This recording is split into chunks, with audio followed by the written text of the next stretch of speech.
What's up, you guys? It's Graham here. So we got to talk about one of the most important things on the planet. And no, it's not me asking you to smash the like button and claim your 4 free stocks down below in the description. Instead, this is about your credit and some easy ways to instantly boost up your score. Arguably, I think this is one of the most simple yet misunderstood aspects of personal finance because of how little this is talked about and how villainized credit could be from people who don't like debt. Anyway, regardless of how you feel about credit, the reality is that this is one of the most important aspects of personal finance. Your credit score can quite literally be the difference in you building your net worth, getting the best deals on real estate, and getting free stuff, or paying out the nose in unnecessary interest because you didn't take this seriously. And the best part about this entire video and getting to do all of this is that it's totally free. The only thing this is going to cost you is a little bit of your time and smashing the like button on the video to help me out, and really that's it. And if you're feeling extra generous, you can even leave a comment down below for me to read, and yes, I do read like 95% of them. Not to mention, there's recently been some changes to the credit scoring algorithm, so it's really important for me to update this video so now it's as accurate as possible. Thank you so much, it means a lot, and with that said, let's begin the video. Alright, so first, to bring everyone up to speed, here's a really quick background on exactly what your credit is, why it's important, and how your score is calculated. Your credit score is really just like your grade that banks and lenders look at to determine whether or not they're going to lend you money and what interest rate they're going to be charging you. So anytime you go and apply for an auto loan, a mortgage, a credit card, or even when you go and rent an apartment, they'll check what's called your FICO score, and then they'll make the decision as to whether or not you're a worthy borrower based on where you fall on a scale of 300 to 850. The higher the score you have, the better you're perceived at handling money, and therefore the lower the risk you are and the lower the interest you'll pay. But if you have a low score, below 680 or so,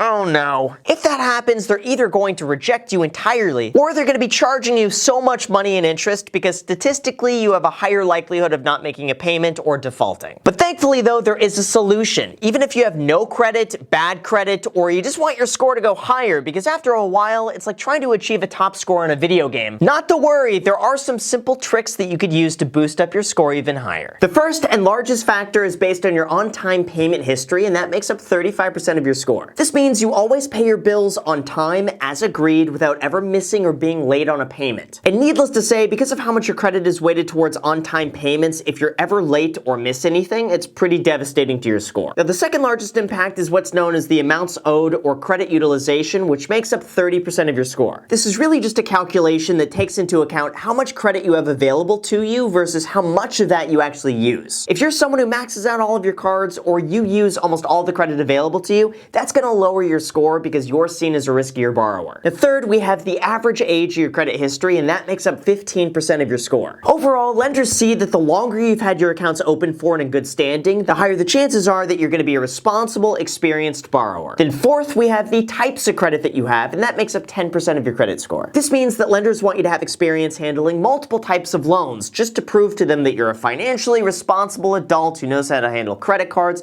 an auto payment, lease payments, a mortgage, and so on. And finally, that last remaining 10% of your credit score is calculated based on the number of credit inquiries you have. See, anytime you go and apply for a new line of credit, it's going to show as a hard inquiry on your report. Now, generally speaking, the more hard inquiries you have, the lower your credit score is going to be. That's because lenders are worried that you're actively out there trying to get as much credit as possible, and because of that, you're seen as a higher risk, and that lowers your score. Now, whether or not you agree with this whole system, it is what it is, and from my perspective, it's better to play the game to win than avoid it entirely. So now that you know how all of this works, here's some methods that you could begin using to instantly boost up your credit score. First, you're going to need to go and view your credit score by either signing up for free at creditkarma.com, or you could get your actual credit report and score for free once a year at annualcreditreport.com. And if any websites ever ask you to pay for your credit report, just say no to it because there's no point in paying for something that's already free. But once you see your report, you're going to be able to look through it and see which items can be improved to help increase your score, and usually it's going to be one of these. One, you don't have enough credit. If you're relatively new to this, or you haven't had enough time to open up a credit card and make on-time payments, then most likely your score is not high because you don't have enough history yet. If that's the case, don't worry, I'll go over some solutions to this later on. Now, second, maybe you have a late payment, or 2, or 3, or geez, even more than that. If that's the case, any late payments like this are gonna stay on your report for 7 years, which is a lot of bad luck for your credit score. But thankfully, there are some ways around this that again, I'll cover shortly. Now third, check to see if you have any accounts in collections, and I'm not gonna lie, apply. If you do, that's pretty bad. Now, for anyone not aware, this is what happens when you're so late on a payment, by usually more than 180 days, that your lender just charges it off as a total loss. And then they'll sell that debt to a third-party debt collections agency who will then call you nonstop just asking you to pay it off. Now, fourth, check to see if you have any high balances or any maxed out credit lines. This is what happens when you charge or borrow the maximum you're allowed or very close to it. When this happens, lenders see you as a bigger risk because otherwise, why would you be maxing out all your credit cards? And because of that, your score is lowered. And fifth, check to see if there are any bankruptcies or foreclosures on your credit report. Now, this should be an obvious one, but sometimes marks like this are left on accidentally longer than they should be, or some people might have misinformation on there or have had their identity stolen. So once you see what's affecting your score, you'll be able to better target that and then fix it. But generally speaking, these will have the quickest impact. One, if you don't have enough credit but you want to increase your credit score immediately, one of the fastest life hacks out there is to be what's called an authorized user. This is what happens when somebody else with an extensive credit history adds you as an authorized user to their credit card, and when that happens, their credit history is going to be showing up on your account. This term is also known as credit piggybacking because essentially you're able to get all the benefits of someone else's score without you needing to do all the work. Typically, this is something I would recommend parents do with their children if you want to give them a head start on their credit. Or if you have someone you explicitly trust, you could do this to help them out. You don't even need to give them the physical card for them to spend money on either. As long as you're just placed as an authorized user, it could help you out. However, there are a few catches when it comes to this because you know what they say, if it sounds too good to be true, it probably is, unless it's you getting 4 free stocks down below in the description when you deposit $100 on Webull, because that is not too good to be true. But the offer does expire shortly, so if you haven't done that yet, now's the chance to do that. Anyway, catch number one is that some credit cards are catching on to this, and because of that, they're not going to be reporting the authorized user's account history to all 3 credit bureaus when accounting for your score. As of now, it appears as though Capital One, Discover, Bank of America, and Wells Fargo are the only accounts that will transfer over past history. And other credit cards will only begin reporting at the time you're put on their account. So essentially, this is the same thing as you going and just getting a new credit card. So make sure to do your research ahead of time so that the past history is going to be showing up on your account. Now, catch number 2 is that because everything is going to be transferred over to your account, that also includes late payments. You need to make sure the person who adds you as an authorized user has at least 3 to 5 years worth of credit history, no late payments, no high balances, and no other derogatory marks that could bring down your score in the past or in the future. So overall, doing this is a good option if you have a close family member or friend who's willing to add you on as an authorized user, and doing this correctly could instantly boost up your score. And don't get me wrong, doing this is definitely not a substitute for building up your own credit, but it could certainly speed things up. 2, pay off your balances so that your utilization is below 10%. I would say for most people, this would make the biggest difference for their credit score in the shortest amount of time. Remember, the amount you owe, known as your utilization rate, makes up 30% of your score. So if you keep a high balance on your credit cards, that's absolutely going to have a very negative impact. So in this case, you have 2 options. Number 1 would be pay down the balance of your credit card. And once this happens, a higher score will usually be reflected within 14 to 30 days. And also, fun fact, but the credit scoring algorithm just recently changed. And now they'll be taking into account the average account balances and utilization rate over time. That means that if you have a history of maxing out your credit lines or carrying a high balance, that will negatively impact your score. So if you can, do your best to keep your balances as low as possible, or always pay off your credit cards in full, and that's going to give you the highest score. Now, obviously, you might be thinking, but Graham, that's easy for you to say. Not everyone can just pay off their credit cards. And I gotta say, that's true, but if this is you and you can't pay off your credit lines, I know this sounds completely counterintuitive, but sometimes getting a credit limit increase or opening up a new credit card will actually help solve this problem. Here's why. Your utilization rate is based on the total amount of credit that you have available to you. Meaning, if you have $5,000 worth of credit and you charged up all $5,000 of that,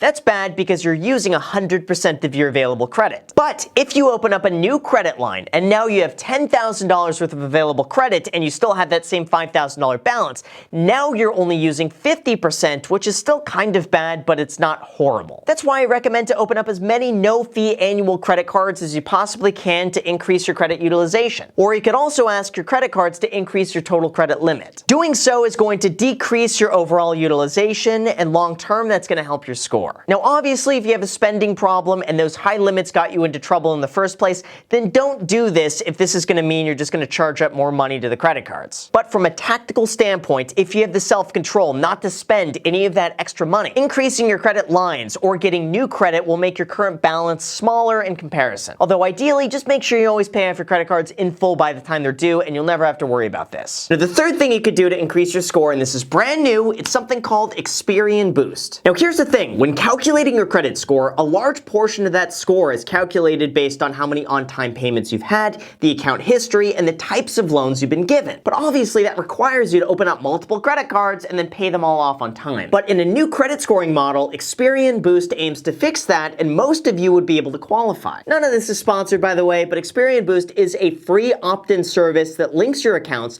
and then tracks on-time phone and utility payments by adding them as a positive trade line on your Experian credit file. Doing this is going to give you more positive credit history and more positive trade lines to help out your credit score. They also offer you a whole bunch of other free products and services, so for anyone who's wanting to boost up your credit score, I would highly recommend this. Except if you don't pay your phone and utility bills on time, which that's a no-brainer, and if that's you, I mean, come on, you gotta pay those on time. Next, the fourth thing you could do to increase your credit score is to remove late payments and delinquencies from your account. Remember, anytime you miss a payment or anything gets sent to collections, it's absolutely going to destroy your credit score. But if that happens, not all hope is lost. If you have any type of late payment right now, just be aware that it only gets worse the longer you wait. For example, a 90-day late payment is going to impact your credit score much worse than a 60-day late payment, than a 30-day late payment, and so on. So if you find yourself in this position with late payments or any delinquencies, here's what you could do to fix that. 1. Pay off any late amounts as soon as possible. This one only gets worse over time, so it's much better for you to have a 30-day late payment on your account than a 60-day late payment. Even if it means you're only making the minimum payments on this, a minimum payment is much better than having a late payment. 2. It's always worth it to try to negotiate the terms of the debt to bring your account back to current if at all possible. This means you could reach out to the lender, and if you're having difficulty making the payments right now, try to work something out. Or you could try to negotiate paying something up front to bring your account back to current. The reality is that late payments like this are notorious just for being charged off entirely, and the bank never gets anything back in return. So most companies would rather negotiate with you to get something back than nothing at all. Now, 3, if you've already paid off the debt, but the late payment is still on your report, just call up the lender and see if they will remove it as a courtesy. Now, I just want to make this clear, but they're not obligated to do this at all. But you might have heard of the saying, you could catch more flies with honey than with vinegar, and I think sometimes just by calling and asking and being polite, it might go a long way. Now, 4th, if all of that fails, look for any inaccuracies on your report and then dispute it. If you find any discrepancies in the amount you owed, the due dates, or anything else like this, you could dispute the late payment as inaccurate, and if they cannot prove that everything is correct, they will have to remove it. Doing this should absolutely make a huge difference in your credit score in a relatively short amount of time for really just an hour's worth of your work. And number 5, the big one from all of this, don't close any of your accounts. I guess this one is more like a what not to do, but I've seen it happen so many times that it's worth mentioning. Because your credit score is calculated by the average age of your account history, that starts with the age of your oldest account. But what happens if you close out that old account because you just don't use it anymore?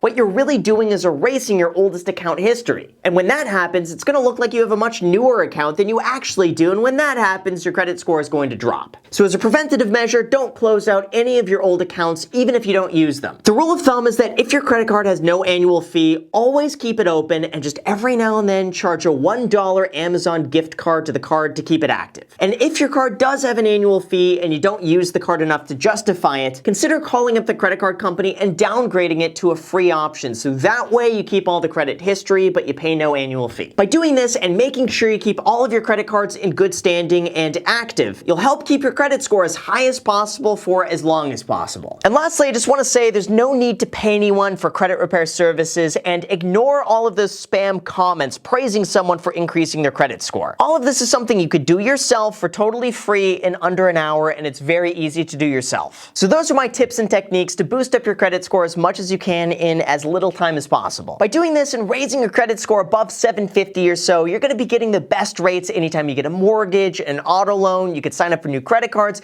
get a whole bunch of free stuff, get a whole bunch of rewards. And this just opens you up to so many new opportunities that save you money that would not be possible possible without a good credit score. So with that said, you guys, thank you so much for watching. I really appreciate it. As always, make sure to destroy the like button, subscribe button, and notification bell. Also, feel free to add me on Instagram. I post pretty much daily, so if you want to be a part of it there, feel free to add me there. As on my second channel, The Graham Stephan Show, I post there every single day. I'm now posting here. So if you want to see a brand new video from me every single day, make sure to add yourself to that. And lastly, if you guys want 4 free stocks, use the link down below in the description, and Webull is going to be giving you 4 free stocks when you deposit $100 on the platform, with those stocks potentially worth all the way up to $1,600. So if you want the free stocks, use the link down below. Let me know which ones you get. Thank you so much for watching, and until next time.